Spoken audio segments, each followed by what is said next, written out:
Welcome to the kids zone. Bye. एक सुंदर गांव में एक बुद्धिमान नारी रहती थी। उसका नाम था लीला।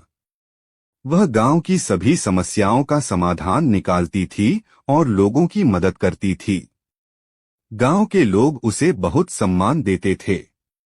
एक दिन गांव में एक प्रसिद्ध ऋषि आए। उनका नाम था आनंद। ऋषि ने गांव में शांति और प्रसन्नता देखकर लीला की प्रशंसा की। उन्होंने कहा, हे लीला, तुमने इस गांव को बहुत खुशहाल बनाया है। तुम्हारी बुद्धि और करुणा से लोग बहुत लाभान्वित हुए हैं। लीला ने विनम्रता से कहा, महात्मा, यह मेरा कोई विशेष गुण नहीं है। मैंने भी जीवन में बहुत संघर्ष किया है। मैंने देखा है कि दुख और सुख जीवन का हिस्सा है। हमें इन दोनों का सामना करने की शक्ति होनी चाहिए। ऋषि ने कहा, तुम्हारी बात सही है लीला। जीवन में उतार चढ़ाव आते रहते हैं। महत्वपूर्ण यह है कि हम इन परिस्थितियों से कैसे निपटते हैं। हमें धैर्य और शांति बनाए रखनी चाहिए। लीला ने पूछा, महात्मा, आप जीवन में क्या सीखे हैं? ऋषि ने मुस्कुराते हुए कहा, मैंने सीखा है कि क्रोध और लोभ मन को अंधा बना देते हैं। हमें इनसे दूर रहना चाहिए।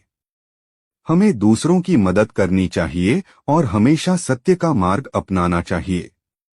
लीला ने कहा, महात्मा, आपकी बातें बहुत सार्थक हैं। मैं इन बातों को हमेशा याद रखूंगी। ऋषि ने कहा, लीला, याद रखो, ज्ञान केवल किताबों में नहीं मिलता है। यह जीवन के अनुभवों से भी सीखा जा सकता है। हर व्यक्ति के पास कुछ न कुछ। विक्रम एक प्रतिभाशाली युवक था। पढ़ाई में अव्वल, खेलों में दक्ष और कला में रुचि रखने वाला। लेकिन जीवन ने उसके साथ एक ऐसा खेल खेला कि वह धीरे धीरे खुद को ही भूलने लगा। सब कुछ एक दिन में ही बदल गया। एक सड़क दुर्घटना ने उसके माता पिता को छीन लिया। अकेलापन उसे घेरने लगा। घर जो कभी खुशियों का घर था, अब एक खालीपन सा लगने लगा। दोस्तों के साथ खेलने का मन नहीं करता था। पढ़ाई में मन नहीं लगता था। दुनिया से कटने लगा। लेकिन दुनिया धुंधली सी दिखती। लोग आते जाते, हंसते खेलते, लेकिन उसके लिए सब कुछ बेजान सा लगता। खाने पीने में भी रुचि नहीं रही। शरीर दुर्बल होता जा रहा था। एक दिन उसके पड़ोसी ने उसे देखा। उनकी चिंता बढ़ गई। उन्होंने समझाया, विक्रम, इस तरह से जीवन व्यर्थ नहीं जाएगा।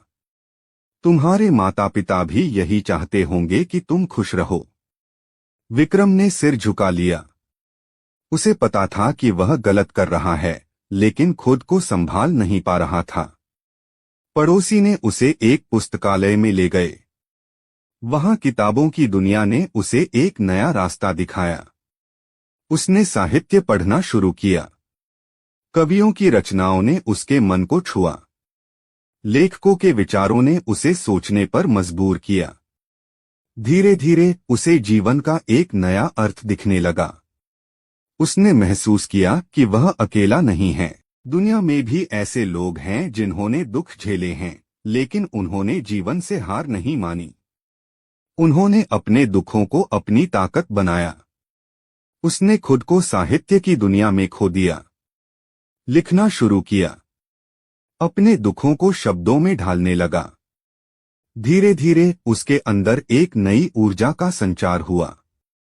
उसने सोचा, मेरे माता पिता चाहते होंगे कि मैं कुछ करूं। मैं अपने जीवन को सार्थक बनाऊं।